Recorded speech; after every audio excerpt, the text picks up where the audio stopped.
धर्म मनुष्य और ईश्वर को जोड़ने का काम करता है। आज हम यहाँ धर्म की अवधारणा के साथ साथ भारत में पाए जाने वाले विभिन्न धर्मों की जानकारी हासिल करेंगे। आदिम अवस्था से ही मनुष्य के भीतर प्राकृतिक घटनाओं और लोकोत्तर शक्तियों के प्रति विश्वास की प्रवृत्तियाँ रही हैं। यह विश्वास कभी भय, कभी आस्था तो कभी समर्पण के रूप में मानव द्वारा स्वीकृत होता रहा है। मानवीय श्रेष्ठ सामाजिक शक्ति, उससे श्रेष्ठ राष्ट्रीय चेतना, उससे भी श्रेष्ठ विश्व बंधुत्व का भाव और सबसे श्रेष्ठ ईश्वर को माना जाता रहा है। धर्म की शुरुआत मनुष्य से होती है और उसकी परिणति ईश्वर में अर्थात मनुष्य और ईश्वर के बीच सेतु का कार्य धर्म ही करता है। इस प्रकार धर्म मनुष्य द्वारा ईश्वर तक पहुँचने का एक माध्यम है। भारतीय चिंतन में धर्म के दो कार्य बतलाए गए हैं, पहला कर्म और दूसरा अध्यात्म। कर्म का संबंध संसार से है और अध्यात्म का ईश्वरीय चेतना से। धर्म शब्द में संस्कृत भाषा की ध्र धातु दोनों अर्थों में प्रयुक्त की जाती है, एक धारण करना और दूसरा धारणा। समाज के सापेक्ष मानवीय क्रियाकलापों, संबंधों, आचार विचारों, व्यवहारों को धारण करना धर्म का पहला चरण है। समष्टि के प्रति व्यक्ति को उत्तरदायित्व बोध यदि धर्म की पहली अवस्था है, तो समष्टि में व्यक्ति को तिरोहित कर एक अखंड अनुभूति उसकी दूसरी और अंतिम अवस्था है, जिसे धारणा के नाम से जाना जाता है। धारणा के बाद निर्वेद अर्थात समाधि की स्थिति आती है तथा निर्वेद के बाद निर्विकार, निर्निमेष और निरंजन की। विश्व के प्रायः सभी धर्मों में यह स्थितियाँ कमोबेश दृष्टिगोचर होती हैं। भारत को सभी धर्मों की शरण स्थली माना जाता है।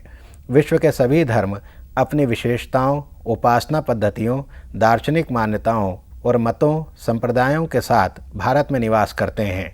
भारतीय संविधान में धर्मनिरपेक्षता नीति का आशय यही है कि यहाँ की शासन प्रणाली किसी एक धर्म को वरीयता न देकर सभी धर्मों के प्रति सहिष्णुता का भाव रखती है। प्राचीन भारत में धर्म को मानव जीवन के संपूर्ण क्रियाकलापों से जोड़कर देखा जाता था। मध्यकाल में नाना मत मतांतरों, संप्रदायों, रीति रिवाजों और कट्टरताओं के चलते धर्म का आशय सीमित होने लगा। फलस्वरूप आधुनिक काल तक आते आते उसकी व्याख्या, पुनर्व्याख्या की आवश्यकताएं महसूस होने लगीं। अनेक धार्मिक आंदोलनों, सुधारों के जरिए धर्म के वास्तविक स्वरूप को पहचानने और मनुष्य की समस्त क्रियाओं को जोड़ने के अनेक प्रयास किए गए।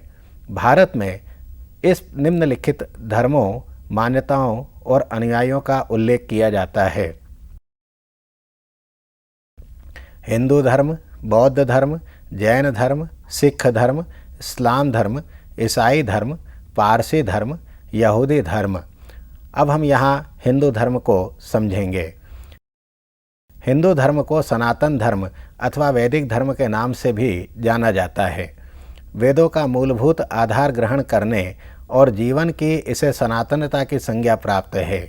हिंदू धर्म किसी एक प्रवर्तक या धर्म ग्रंथ के नाम पर विकसित न होकर बहुआयामी और अनेक पद्धतियों से परिपूर्ण है। वेद, उपनिषद, पुराण, इतिहास, महाकाव्य, नीतियों, सूत्रों, टीकाओं, भाष्यों और विविध व्याख्याओं का सम्मिलित रूप हिंदू धर्म में दिखाई पड़ता है। कर्म के सिद्धांत पुनर्जन्म, मोक्ष, भक्ति, समर्पण, शुद्धता, जीव जगत, आत्मा, ईश्वर के वास्तविक रूप को जानने की उत्कट अभिलाषा, साधना, व्रत, तीर्थ, मंदिर, मूर्ति पूजा, सहिष्णुता, उदारता, पर दुख कातरता, करुणा, सत्य, अहिंसा, परोपकार, आस्था, विश्वास आदि हिंदू धर्म के आधारभूत स्तंभ हैं। वैदिक संहिताओं, उपनिषदों, पुराणों के अलावा गीता, रामायण, भागवत हिंदू धर्म के आर्ष ग्रंथ माने जाते हैं।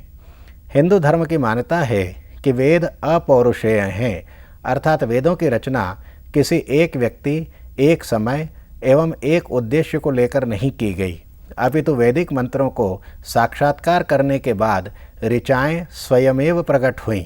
इसीलिए वैदिक काल में हिंदू धर्म के अंतर्गत सूर्य, चंद्र, पृथ्वी, आकाश, उषा, मेघ, मरुत, वरुण, इंद्र, वायु आदि प्राकृतिक उपादानों को दैवी शक्ति संपन्न मानकर उपासना की जाती थी। इस काल में यज्ञ को महत्वपूर्ण मानते हुए देवताओं को प्रसन्न करने के लिए घृत, दूध, अन्न, सोम आदि पदार्थों से हवन किए जाते थे। उत्तर वैदिक काल में हिंदू धर्म के अंतर्गत प्राकृतिक देवताओं की जगह ब्रह्मा, विष्णु, महेश जैसी त्रिमूर्तियों, शक्ति, गणेश और अंशावतारों की वृहद कल्पना की गई, जिसके फलस्वरूप अवतारवाद की धारणा ने हिंदू मानस का संवर्धन किया। महाकाव्य काल में राम और कृष्ण को ईश्वर का अवतार मानते हुए उनके अलौकिक जीवन चरित्र का व्याख्यान हिंदू धर्म के अत्यंत महत्वपूर्ण स्तंभ माने जाते हैं। गीता, रामायण और भागवत में स्पष्टतः कहा गया है कि अवतार का अर्थ होता है ऊपर से नीचे उतरना। ईश्वर अपने ऐश्वर्य का परित्याग कर मनुष्य रूप में जगत का उद्धार करने के लिए अवतरित होता है। वह अपने ऐश्वर्य और माधुर्य दोनों रूपों में अनेक लीलाएं करते हुए धर्म की स्थापना एवं अधर्म का नाश करता है, दुष्टों का संहार और साधु पुरुष की रक्षा करता है। भारतीय समाज का मध्यकाल अनेक धार्मिक प्रवृत्तियों, संप्रदायों, पंथों एवं साधना पद्धतियों के लिए महत्वपूर्ण है। फारसी, बौद्ध आदि धार्मिक दार्शनिक मान्यताओं से अनुप्राणित हिंदू धर्म में अनेक नए विचारों एवं जीवन आदर्शों का सम्मिश्रण हुआ है। फलस्वरूप सिद्धों, नाथों, योगियों, स्मार्तों, शैव, वैष्णव, शाक्तों आदि की अलग अलग साधना पद्धतियों से इसका क्षेत्र अत्यंत व्यापक होता गया। दक्षिण में शंकराचार्य, रामानुजाचार्य, वल्लभाचार्य, विट्ठल, रामानंद आदि महान दार्शनिक आचार्य पैदा हुए, जिन्होंने भक्ति रस की त्रिवेणी प्रवाहित की। इन्हीं आचार्यों के प्रभाव के फलस्वरूप उत्तर भारत में नानक, नामदेव, तुकाराम, कबीर, सूर, तुलसी, मीरा, रसखान, रैदास, सुंदरदास जैसे महान संत पैदा हुए, जिनकी वाणी आज भी हिंदू मानस में नवजीवन का संचार करती है। आधुनिक काल में हिंदू धर्म को पुनर्जागरण से जोड़ते हुए उसकी नवीन व्याख्याएं की गई। ब्रह्म समाज, आर्य समाज, थियोसॉफिकल सोसाइटी जैसी संस्थाओं द्वारा हिंदू समाज में व्याप्त अंधरूढ़ियों, अंधविश्वासों पर कड़े प्रहार किए गए। वेदों की व्यावहारिक समाज सापेक्ष व्याख्या आर्य समाज के संस्थापक स्वामी दयानंद सरस्वती ने प्रस्तुत की। राजा राममोहन राय, श्रीमती एनी बेसेंट ने भारतीय समाज में धर्म के नाम पर हो रहे स्त्रियों, दलितों एवं शोषितों के प्रति अत्याचार रोकने के लिए अनेक प्रयास किए। इनके प्रयासों की सार्थकता के फलस्वरूप तत्कालीन सरकार को कानून बनाना पड़े। स्वामी रामकृष्ण परमहंस की विश्व बंधुत्व चेतना से अनुप्राणित होकर स्वामी विवेकानंद ने शिकागो के सर्वधर्म सम्मेलन में हिंदू धर्म के मौलिक तत्वों पर विस्तार से वक्तव्य दिया, जिसका परिणाम हुआ भारतीय संस्कृति एवं हिंदू धर्म की विशेषताओं से पूरा विश्व परिचित हुआ। अगला धर्म है बौद्ध धर्म। इस धर्म के संस्थापक महात्मा बुद्ध हैं। बौद्ध धर्म वैदिक धर्म की सनातनता एवं आत्मा की नित्यता पर संदेह व्यक्त करता है। अनुभव की प्रामाणिकता बौद्ध धर्म का मुख्य उत्स है। महात्मा बुद्ध ने 4 आर्य सत्य माने, जिन्हें क्रमशः दुख, दुख संबंध, दुख निवृत्ति एवं निवृत्ति के उपाय कहा गया है। बौद्ध धर्म में दुख निवृत्ति के 8 उपाय बताए गए हैं, जिन्हें अष्टांगिक मार्ग कहते हैं। सम्यक दृष्टि, सम्यक संकल्प, सम्यक वाणी, सम्यक कर्म, सम्यक आजीव, सम्यक व्यायाम, सम्यक स्मृति और सम्यक समाधि। इस धर्म में सम्यक शब्द संतुलन या मध्यम मार्ग का द्योतक है। बौद्ध धर्म की मान्यता है कि बहुत जानना या बिल्कुल ही न जानना, बहुत प्रसन्नता या बहुत दुख, ये दोनों अतिवादी छोर हैं। दोनों के बीच का रास्ता ही संतुलन या मध्यम मार्ग है। महात्मा बुद्ध आत्मा के पुनर्जन्म में विश्वास नहीं करते थे।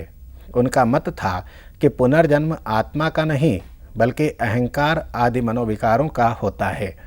इस सृष्टि या मनुष्य को बनाने वाली कोई निरपेक्ष अलौकिक शक्ति नहीं है, बल्कि संरचना का आधार कार्य कारण संबंध हैं।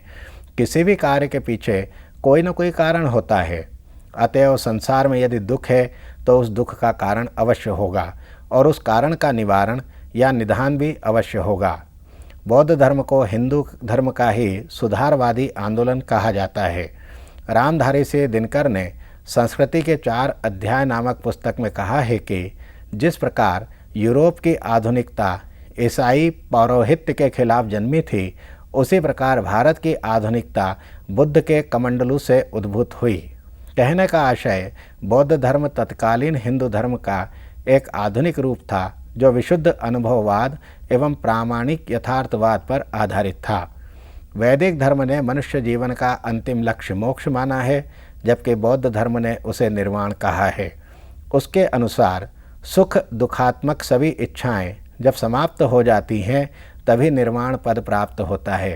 कहते हैं कि भगवान बुद्ध को गया में वट वृक्ष के नीचे लगातार 7 दिन 7 रात तपस्या में लीन रहने के बाद निर्वाण अथवा ज्ञान की प्राप्ति हुई। आज भी गया को बोध गया और पीपल के पेड़ को बोध वृक्ष कहा जाता है। बौद्ध धर्म में बोध गया, बोध वृक्ष और धम्म चक्र प्रवर्तन का बहुत महत्व है।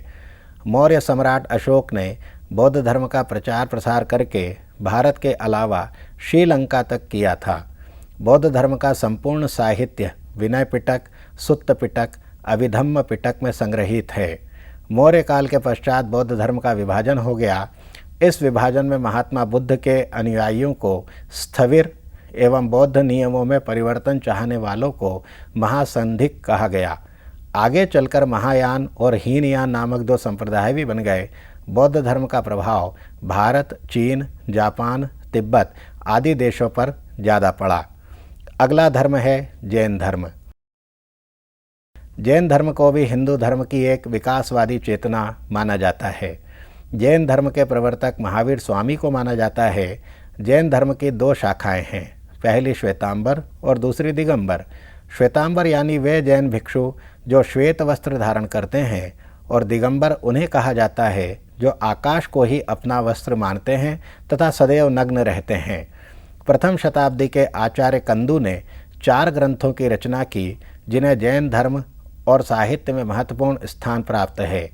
जैन धर्म के संस्थापक महावीर स्वामी का जन्म ईसा से 600 वर्ष पूर्व बिहार के कुंडा ग्राम में हुआ था।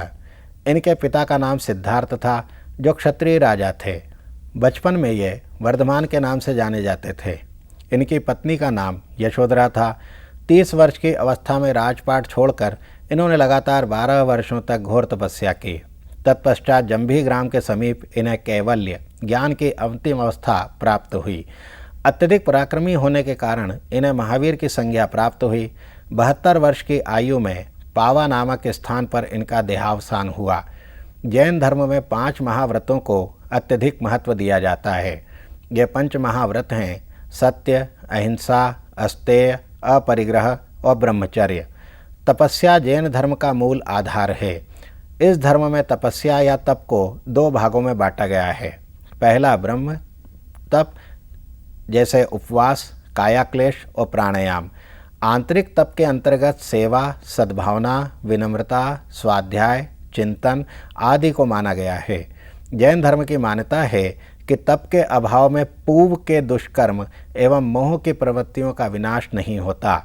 बौद्ध धर्म की तरह जैन धर्मावलंबी भी वेदों की सनातनता एवं चिरंतरता में विश्वास नहीं करते। जैन धर्म के अनुसार यह संसार जीव, पुद्गल, धर्म, आकाश और काल से मिलकर बना है। त्याग और संन्यास के बिना सांसारिक दुष्प्रवृत्तियों से बच पाना असंभव है। जैन धर्म के प्रथम संस्थापक ऋषभ देव को माना जाता है। इस धर्म के 23वें तीर्थंकर पार्श्वनाथ थे। पार्श्वनाथ का जन्म महावीर स्वामी से 250 वर्ष पूर्व हुआ था। पार्श्वनाथ ने 4 ही व्रत माने थे। महावीर स्वामी ने 5वें ब्रह्मचर्य व्रत को शामिल किया। जैन धर्म ने ब्राह्मणवाद, वेदवाद, बहुदेववाद, यज्ञवाद और वर्ण व्यवस्था का विरोध किया। इस धर्म के अनुसार शूद्र और स्त्रियां भी मोक्ष की अधिकारिणी हैं। जैन धर्म में आत्मा की नित्यता एवं कर्म बंधनों को स्वीकार किया जाता है। अगला धर्म है सिख धर्म। सिख शब्द शिष्य का अपभ्रंश है। गुरु के प्रति शिष्य का आदर और समर्पण भाव ही सिख धर्म की बुनियाद है। सिख धर्म का उदय सिख आंदोलनों का ही एक रूप है। सिख धर्म के संस्थापक गुरु नानक देव थे। वे मानवता, विश्व बंधुत्व, सहिष्णुता एवं दया भाव में यकीन करते थे। उनकी मान्यता थी कि सभी ईश्वर के बंदे हैं, कोई छोटा कोई बड़ा नहीं है, सब में उसका नूर समाया है, कौन है अपना कौन पराया। मध्यकालीन धार्मिक आंदोलनों के सभी निर्गुणवादी ज्ञान मार्गी संतों की बानियाँ सिख धर्म में स्वीकार की गई हैं। इन संतों को साहब कहा जाता है, जैसे कबीर साहब, पलटू साहब, भीका साहब, दादू दयाल साहब आदि। साहब शब्द सिख धर्म में ईश्वर का वाचक है, जो सभी संतों के नाम के आगे लगाया जाता है। सिख धर्म में अनेक संप्रदाय हैं, जिनके उद्देश्य लगभग एक समान हैं। इन संप्रदायों में नामधारी संप्रदाय, निर्मल संप्रदाय, सुथराशाही संप्रदाय, अकाली संप्रदाय, भगतपंथी संप्रदाय, गुलाबदासी संप्रदाय, सेवापंथी संप्रदाय, निरंकारी संप्रदाय एवं खालसा संप्रदाय। गुरु नानक के पुत्र श्री चंद को अपने पिता की गद्दी न मिलने के कारण उदासी का मुंह देखना पड़ा था, इसलिए उन्होंने एक नया उदासी संप्रदाय भी चलाया। सिख धर्म के पहले गुरु नानक देव और अंतिम 10वें गुरु गोविंद सिंह के अलावा 8 गुरुओं के नाम निम्नलिखित हैं। गुरु अंगद जी, जो गुरुमुखी लिपि के जनक हैं। गुरु अमरदास जी, जिन्होंने सती प्रथा, पर्दी प्रथा का विरोध किया। गुरु रामदास जी, इन्होंने 1577 में अमृतसर स्वर्ण मंदिर की स्थापना की। गुरु अर्जुन देव जी ने गुरु ग्रंथ साहब का संकलन और स्वर्ण मंदिर की नींव रखी। गुरु हरगोविंद सिंह जी, इन्होंने सिखों को एक लड़ाकू जाति में परिवर्तित किया। अकाल तख्त की स्थापना भी इन्हीं के द्वारा की गई। गुरु हरराय जी, आप सिखों के 7वें गुरु थे। गुरु हरकिशन जी, गुरु तेग बहादुर जी, गुरु गोविंद सिंह जी खालसा सेना के संस्थापक थे। सिख धर्म के अनुयायियों के लिए 5 चीज़ें जरूरी हैं: केश, कंघा, कृपाण, कच्छा और कड़ा। अगला धर्म है इस्लाम धर्म। इस्लाम धर्म की शुरुआत 7वीं शताब्दी में अरब देश में हुई। इसके प्रवर्तक हजरत मोहम्मद साहब थे। मोहम्मद साहब का जन्म सन 570 में अरब के मक्का शहर में हुआ।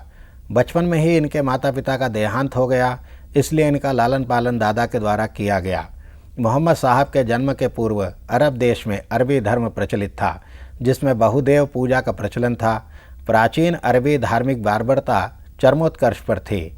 मोहम्मद साहब ने एक गुफा में लगातार 15 वर्षों तक रहकर चिंतन और तप किया। अल्लाह ने हजरत को आदेश दिया कि तुम अरब जाकर खुदा के बंदों को रास्ता बताओ, जीने की तरकीबों से उन्हें महफूज करो। अल्लाह का आदेश पाकर मोहम्मद साहब ने कुछ ही वर्षों में संपूर्ण अरब वासियों का दिल जीत लिया। मोहम्मद साहब के विरोधियों को यह सहन नहीं हुआ कि प्राचीन अरबी रस्म रिवाजों का उल्लंघन किया जाए। अरब में उनका भयंकर विरोध शुरू हुआ। फलस्वरूप मोहम्मद साहब को मक्का छोड़कर मदीना जाना पड़ा। अतः इसी दिन से मुसलमानों का हिजरी संवत प्रारंभ होता है। इस्लाम धर्म में एक ही ईश्वर पर बल दिया जाता है। यह समानता एवं भाईचारे के सिद्धांत पर आधारित है। इस धर्म में जाति, वर्ग, वर्ण, पेशे के तौर पर मनुष्य में भेद नहीं किए जाते। इस्लाम धर्म में ईमानदारी, सरलता पर अधिक भरोसा किया जाता है। इसमें अति असाध्य और उलझनपूर्ण दार्शनिक तर्क वितर्क नहीं है। इस्लाम पुनर्जन्म में विश्वास नहीं करता और न ही मानवीय स्वतंत्रता को तरजीह देता है। इसकी स्पष्ट मान्यता है कि सब कुछ खुदा की इच्छा के अधीन है। इस्लाम में धर्म के 2 प्रमुख संप्रदाय हैं, शिया और सुन्नी। मोहम्मद साहब की मृत्यु के बाद यह प्रश्न उठा कि इस्लाम का राजनीतिक और धार्मिक नेता कौन होगा। इस प्रश्न को लेकर इस्लाम मतावलंबियों के 2 दल हो गए। एक दल ने मोहम्मद साहब के चचेरे भाई और दामाद हजरत अली को इस्लाम का मुखिया माना। इसी दल को शिया कहा गया। दूसरे दल के अनुयायियों का विचार था कि इस्लाम के मुखिया का फैसला सर्वसम्मति से होना चाहिए। यह दल हजरत अली को मुखिया नहीं मानता था। इसे सुन्नी कहा गया। इस्लाम धर्म में अत्यधिक उदारवादी एवं प्रेम से परिपूर्ण एक नए संप्रदाय का जन्म 9वीं शताब्दी के आसपास हुआ, जिसे सूफी धर्म कहा गया। सूफी लोगों का किसी भी धर्म या मजहब से वैर नहीं था। सूफी धर्म में हिंदुओं की बहुत सारी बातें ले ली गईं और उनके आधार पर एक पवित्र दर्शन का रूप दिया गया। सूफी शब्द का अर्थ होता है पवित्र। शारीरिक पवित्रता से ज़्यादा महत्वपूर्ण है मन की पवित्रता। मन में अगर प्रेम, दया, सौहार्द एवं भरोसा है तो सारे धर्म अपने हैं। प्रेम ही ईश्वर है और उसी से सारी कायनात बनी है। सूफ़ी इस्लामी शरीयत का विरोध करते हैं। सूफियों में ख्वाजा अब्दुल चिश्ती, शेख इस्माइल, निज़ामुद्दीन औलिया, बाबा फरीद, शकरगंज, शेख शहाबुद्दीन सुहरावर्दी, फिरदौसी, शेख अब्दुल कादिर, ख्वाजा बाके बिल्लाह आदि के नाम बड़े आदर से लिए जाते हैं। इनकी दरगाहों पर आज भी हिंदू मुसलमान मत्था टेकते हैं और दुआएं मांगते हैं। अगला धर्म है ईसाई धर्म। पहली शताब्दी में सेंट थॉमस प्रथम की भारत यात्रा से ही ईसाई धर्म प्रारंभ होता है। सर्वप्रथम ईसाई धर्म का प्रसार भारत के मलाबार तटवर्ती क्षेत्रों में हुआ। क्रमशः यूरोप से अनेक मिशनरियों का आगमन समय समय पर होता रहा। ईसाई मिशनों ने स्कूलों, दवाइयों, रोगियों की सेवा और अधिक से अधिक धन खर्च द्वारा अपने धर्म का प्रचार किया। ईसाई धर्म के प्रवर्तन का श्रेय ईसा मसीह को दिया जाता है। यह धर्म दो भागों में विभक्त है, रोमन कैथोलिक एवं प्रोटेस्टेंट। कैथोलिक धर्म का प्रारंभ सेंट पॉल द्वारा स्थापित रोम के चर्च से होता है। रोमन चर्च का कार्य बाइबिल के अनुरूप धार्मिक शिक्षाएं देना और व्याख्याएं करना है। रोमन कैथोलिक संप्रदाय में कहा गया है कि मनुष्य जन्म से ही पापी होता है। पाप से मुक्त होने के लिए उसमें संस्कारों का होना बहुत जरूरी है। कैथोलिक धर्म ने संस्कारों के नाम भी गिनाए हैं जो इस प्रकार हैं: बपतिस्मा, परिपक्वता, विवाह, अपराधों को स्वीकार करना, पवित्र भोजन, संयमित दिनचर्या एवं उन्नत विचार आदि। ईसाई धर्म में यहूदी धर्म की बहुत सी बातों का समावेश है। ईसाई धर्म का पवित्र ग्रंथ बाइबिल के दो भाग हैं, ओल्ड टेस्टामेंट और न्यू टेस्टामेंट। पुरानी बाइबिल को यहूदी धर्म भी कहा जाता है और इसके लेखक हजरत दाऊद तथा हजरत मूसा को माना जाता है। न्यू टेस्टामेंट में ईसा मसीह के उपदेशों का संग्रह है। ईसाई धर्म पर यूनानी धर्म और दर्शन का प्रभाव स्पष्ट है। व्यक्ति स्वातंत्र्य, मानवतावाद, भाईचारा, तार्किकता और विचारों की मुक्तता ईसाई धर्म के मुख्य उपादान हैं। ईसाई धर्म में इस्लाम एवं बौद्ध धर्म की बहुत सी बातों का समावेश हुआ है। ईसाई धर्म में प्रोटेस्टेंट संप्रदाय का आरंभ मार्टिन लूथर द्वारा किया गया। मार्टिन लूथर को ईसाई धर्म में सुधारवादी आंदोलनकर्ता के रूप में याद किया जाता है। उस समय चर्च और पोप द्वारा अनेक आडंबर इस धर्म में प्रचारित थे। पोप पैसे लेकर लोगों को स्वर्ग जाने के टिकट देते थे। लोग पूरी तरह से चर्च के गुलाम थे। प्रोटेस्टेंट मतावलंबी पोप चर्च और मूर्ति पूजा का विरोध करते हैं। उनके मतानुसार परमेश्वर को पाने के लिए वैयक्तिक स्वतंत्रता और प्रेम की नितांत आवश्यकता है। बाइबिल में उल्लेखित संस्कारों को भी यह संप्रदाय साध्य नहीं मानता बल्कि साधन ही मानता है। अगला धर्म है पारसी धर्म। सन 630 ईस्वी में इराक के मुसलमानों ने ईरान पर हमला करके उन्हें हरा दिया। इसके पूर्व ईरानी लोग जिस धर्म का पालन करते थे उसे पारसी धर्म कहा जाता था। इस धर्म में बहुत बड़े बड़े मंदिर होते हैं। इसका सबसे बड़ा मंदिर उदवारा गुजरात में है। इनके मंदिरों के चारों ओर कमरे और बीच में एक बड़ा सा हॉल होता है। उस बड़े हॉल के बीचों बीच एक अग्निकुंड होता है जिसमें हमेशा अग्नि जलती रहती है। पारसी धर्म में अग्नि को सर्वस्व माना जाता है। शुद्धता, पवित्रता, संस्कारों और प्रवृत्तियों के शुद्ध सत्व रूप में अग्नि की उपासना पारसी धर्म का मूल आधार है। पारसी धर्म में प्रकृति पूजा को अत्यधिक महत्व दिया जाता है। सूर्य, चंद्र, पृथ्वी, अग्नि, वायु आदि की पूजा ईश्वर के रूप में की जाती है। पारसी धर्म के संस्थापक जोरेएस्टर जरथुस्त्र को माना जाता है। इनका एकमात्र पवित्र धर्म ग्रंथ जैन अवेस्ता है। पारसी लोग पुनर्जन्म में विश्वास करते हैं। ऋग्वेद और जैन अवेस्ता में बहुत समानता है।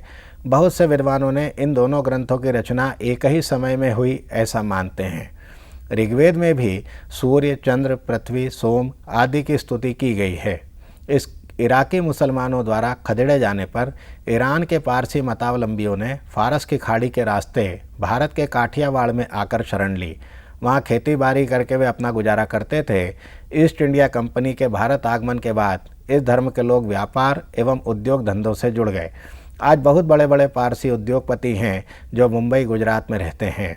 पारसियों को जोरोएस्ट्रियन कहा जाता है। इस धर्म में अनेक देवी देवताओं को माना जाता है। इनके प्रवर्तक जरथुस्त्र ने एक ईश्वर की मान्यता का प्रचलन किया, जिसे अहुर माजत यानी प्रकाश का देवता कहा जाता है।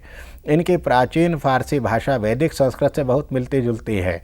जिस प्रकार संस्कृत भाषा का प्राचीनतम रूप वैदिक संस्कृत है, उसी प्रकार फारसी अपने पूर्ण रूप में अवेस्ता के नाम से प्रसिद्ध थी।